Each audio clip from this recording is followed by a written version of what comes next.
আচ্ছা, দিস মানে তো এই, THIS দিস। তো আমরা অনেক সময় বলি যে এইটি আমার কলম বা পেন, তখন আমরা বলি দিস ইজ মাই পেন।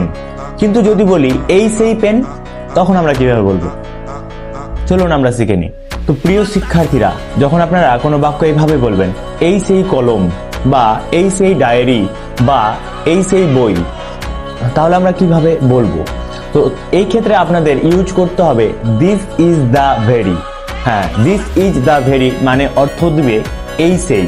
তাহলে this is the very university মানে এই সেই বিদ্যালয়। তারপরে this is the very school মানে এই সেই স্কুল।